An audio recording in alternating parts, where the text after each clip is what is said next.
નમસ્તે મિત્રો, સ્વાગત છે તમારું મારી યુટ્યુબ ચેનલમાં.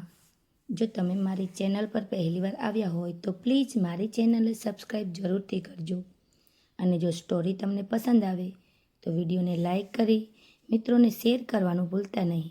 અને હા, છેલ્લે કોમેન્ટમાં તમારો અભિપ્રાય જરૂરથી જણાવજો. મારું નામ તૃપ્તિ છે. હું ખૂબ જ સુંદર અને ભણેલ ગણેલ મોડલ છોકરી હતી. મારા લગ્ન એક ખૂબ જ સારા પરિવારમાં થયા હતા. હું મારા પતિ દીપક અને તેમની માતા છાયાબેન સાથે રહેતી હતી. મારી સાસરીમાં થોડા સમય સુધી તો બધું બરાબર ચાલતું હતું, પરંતુ થોડા દિવસો પછી મને અહેસાસ થવા લાગ્યો કે મારી સાસુ અને મારા વિચારો મળશે નહીં. કારણ કે મારા સાસુ જૂની વિચારશ્રેણી ધરાવતા હતા, જ્યારે હું મોડર્ન અને નવી વિચારશ્રેણી ધરાવતી હતી. હવે મારા અને મારી સાસુ વચ્ચે રોજ ઝઘડા થવા લાગ્યા હતા. આમ ને આમ દિવસો વીતતા ગયા, મહિનાઓ વીતતા ગયા અને વર્ષ પણ વીતી ગયું. પરંતુ ન તો મારી સાસુએ બોલવાનું બંધ કર્યું કે ના મેં જવાબ આપવાનો. હવે હાલત વધુને વધુ ખરાબ થતી જઈ રહી હતી. મને હવે મારી સાસુ પ્રત્યે સંપૂર્ણપણે નફરત થઈ ગઈ હતી.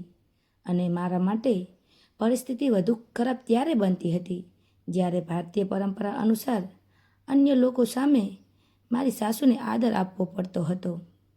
હવે હું કોઈ પણ રીતે મારી સાસુથી છુટકારો મેળવવા માંગતી હતી. એક દિવસ જ્યારે મારા અને મારી સાસુ વચ્ચે ઝઘડો થયો, આ વખતે દીપકે પણ તેની માનો સાથ આપ્યો. એટલે હું રિસાઈને મારા પિયર ચાલી ગઈ. મારા પિતા આયુર્વેદના ડૉક્ટર હતા. મેં રડતા રડતા મારા પિતાને આખી વ્યથા સંભળાવી અને કહ્યું કે પપ્પા, તમે મને કોઈ ઝેરી દવા આપો જે લઈને હું મારી સાસુને પીવડાવી દઉં, નહીં તો હું મારા સાસરે પાસે નહીં જાઉં. દીકરીનું દુઃખ સમજીને મારા પિતાએ માથે પ્રેમથી હાથ ફેરવીને કહ્યું કે દીકરી, જો તું તારી સાસીને ઝેર આપીને મારી નાખીશ તો પોલીસ તને અને મને બંનેને પકડી જશે. તેથી જ આવું કરવું યોગ્ય નથી. પરંતુ હું મારા નિર્ણય પર મક્કમ હતી.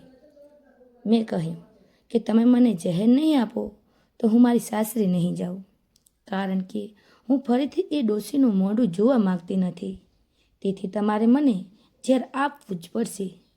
પછી મારા પિતાજીએ કંઈક વિચારીને બોલ્યા, ઠીક છે, તારી મરજી, પરંતુ હું તને જેલમાં જતી પણ નહીં જોઈ શકતો. તેથી તારે હું કહું તેમ કરવું પડશે. જો તું સંમત હોય તો કહે. બોલ, શું કરું? તું છે સંમત? પછી મેં કહ્યું, ઠીક છે પપ્પા, તમે જેમ કહેશો તેમ હું કરવા તૈયાર છું, પરંતુ તમે મને મારી સાસુથી છુટકારો અપાવો.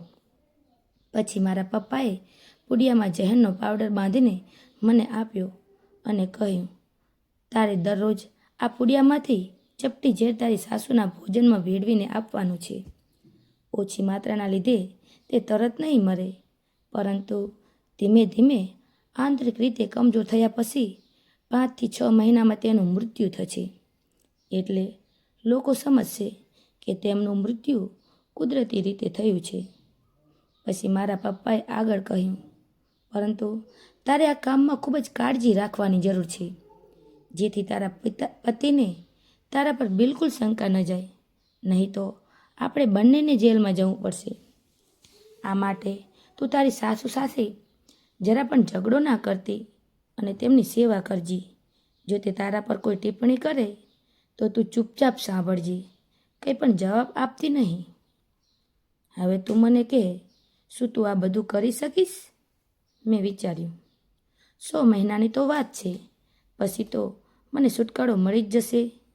તેથી મેં મારા પિતાની વાત માની લીધી અને ઝેર લઈને સાસરે આવી ગઈ.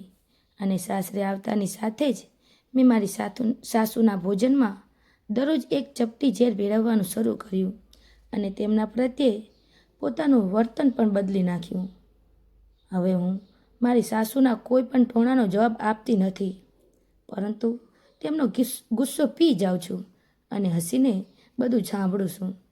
અને હવે હું રોજ તેમના પગ દબાવું છું અને તેમના પ્રત્યે બધું જ ધ્યાન રાખું છું. સાસુને પૂછીને હું તેમની દરેક આજ્ઞાનું પાલન કરું છું અને તેમની પસંદગીનું ભોજન પણ બનાવું છું. આમ થોડા અઠવાડિયા વીતતા મારી સાસુનો સ્વભાવ પણ બદલવા લાગ્યો. મારા તરફથી કોઈ પ્રતિસાદ ના મળતા તેમના ટોણા હવે ઓછા થઈ ગયા હતા અને ક્યારેક તે પુત્રવધૂના સેવાના બદલામાં આશીર્વાદ પણ આપતા હતા.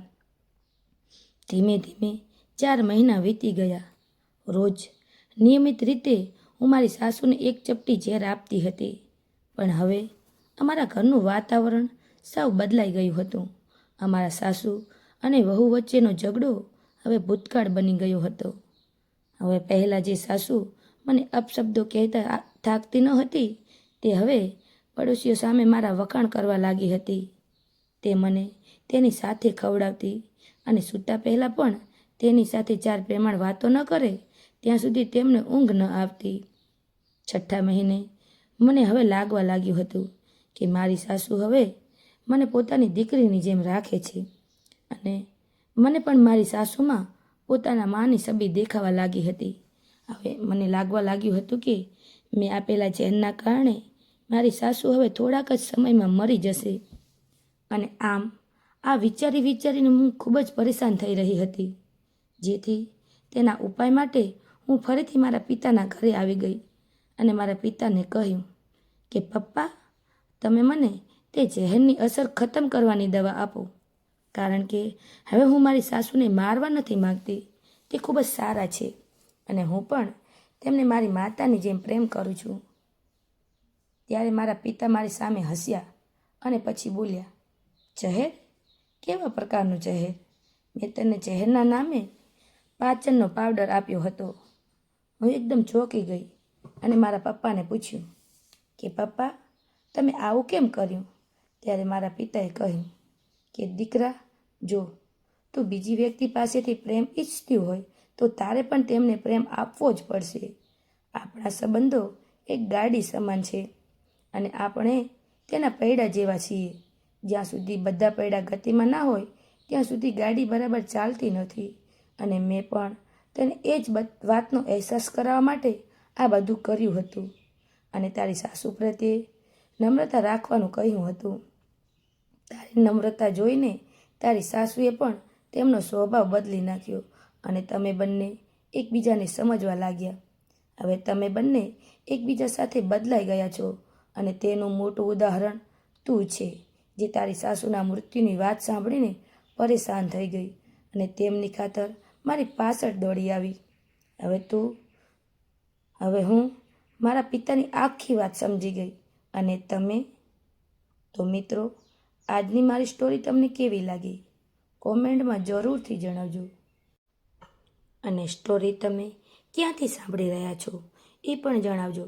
અને હા, વિડીયોને લાઈક કરી મારી ચેનલને સબસ્ક્રાઈબ કરવાનું ભૂલતા નહીં. Thank you. ફરી મળીશું એક આવી જ નવી સ્ટોરી સાથે. ત્યાં સુધી જય માતાજી, જય હિન્દ. ધન્યવાદ.